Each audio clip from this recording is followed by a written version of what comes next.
Nous retrouvons nos amis Scoopy, Rose et Martin dans le traîneau de ce cher turlutin rencontré lors de leurs dernières aventures.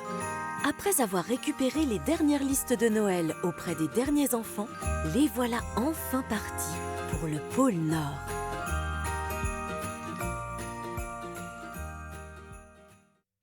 Le traîneau file à toute allure dans le ciel étoilé. Martin, Rose et Scoopy se serrent bien fort contre Turlutin, tandis que les rennes traversent une immense aurore boréale.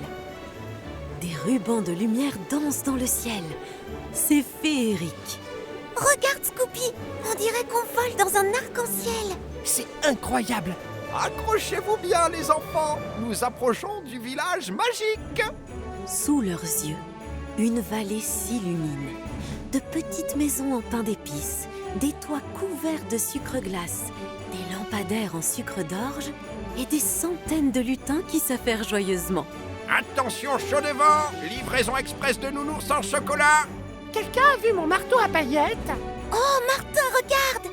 Des trains miniatures partout, des rennes qui trottinent tout seuls. C'est géant! Le traîneau se pose en douceur au centre du village, sous un gigantesque sapin de Noël scintillant. Bienvenue au pôle Nord, mes amis.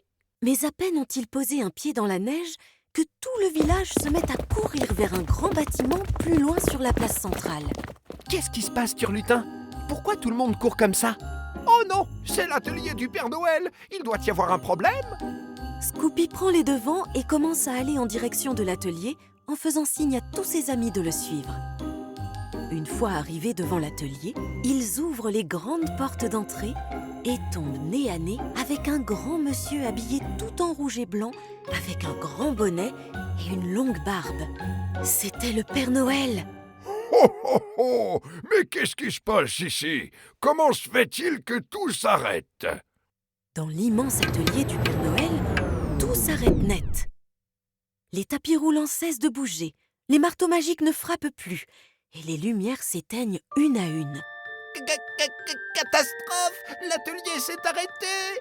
Les poupées en sucre sont coincées dans la presse. Bonjour, Père Noël. Est-ce qu'on peut vous aider? Oh, bonjour, jeune fille. Tiens, Turlutin, tu as fini ta tournée de liste de Noël? Et tu as même ramené des amis? Oui, Père Noël. J'ai eu des problèmes pendant ma tournée et Rose, Martin et Scoopy m'ont permis de finir ma tournée et d'être ici dans les temps. Oh, c'est bien aimable à vous, les enfants. Vous êtes donc les bienvenus chez moi, mais malheureusement, vous tombez bien mal. Le cristal de Noël vient de tomber en panne de magie. Le cristal de Noël? C'est lui qui alimente toute la magie de la fabrique. Sans lui, plus rien ne fonctionne. Au centre de la salle, une pierre énorme, bleue, brille faiblement sous une épaisse couche de glace. Mais il est gelé!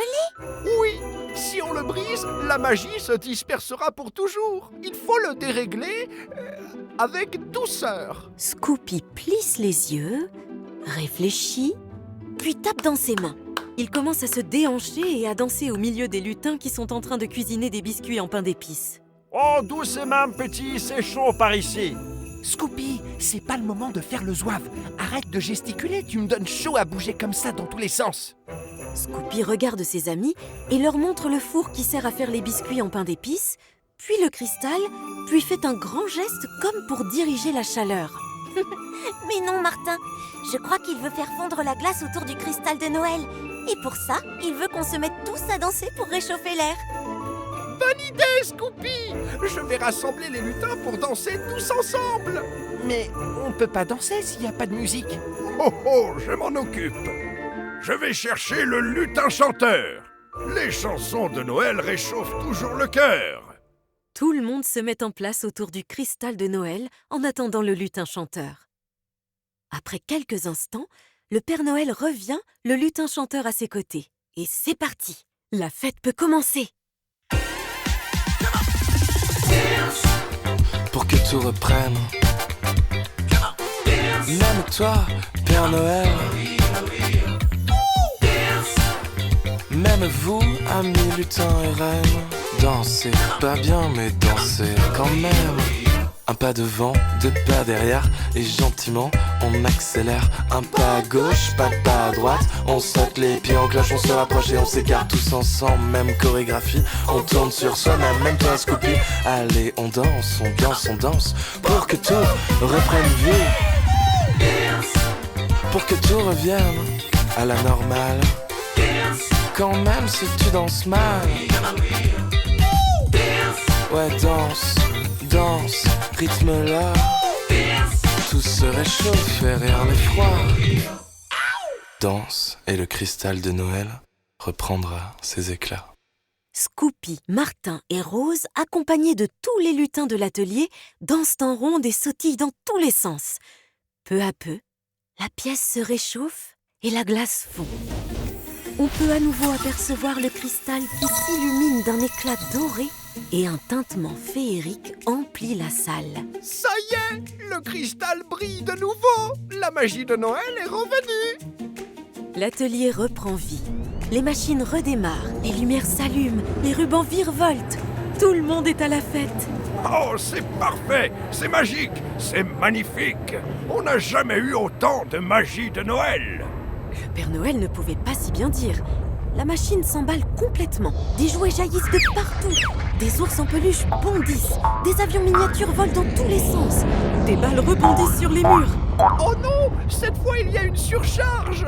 Quelque chose est bloqué dans la chaîne et avec toute la magie qui est arrivée, la machine ne s'arrête plus. Nos amis commencent à crouler sous les jouets. La pièce se remplit petit à petit et les lutins cèdent à nouveau à la panique. Attention tous aux abris. La magie est complètement déréglée. Au secours! Scoopy saute pour esquiver un train qui passe entre ses jambes. Rose attrape un ballon au vol. Et Martin, pendant ce temps, se creuse les méninges pour trouver une solution. Turlutin, il faut arrêter la machine. Le levier est là-bas, juste à l'endroit où on a posé les sacs de liste au Père Noël tout à l'heure. Oui, je me souviens, je m'en occupe. Viens avec moi, Turlutin. Les deux amis tirent sur le levier de toute leur force, mais rien n'y fait. Le levier ne bouge pas. Oh, impossible! Oh, le levier est coincé! Scoopy grimpe sur une montagne de peluches, tend le bras et aperçoit quelque chose coincé dans les engrenages. Oh, c'est quoi ça, Scoopy?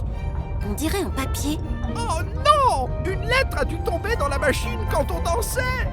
Oh, c'est donc pour ça que tout s'emballe. Il faut l'enlever au plus vite pour arrêter la machine.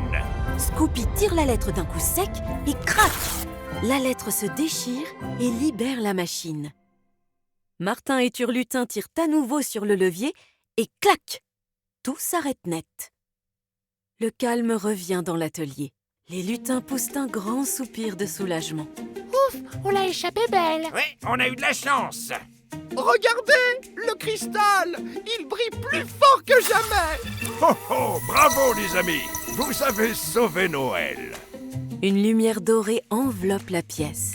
Les jouets s'animent doucement, se rangent tout seuls et la fabrique retrouve sa magie.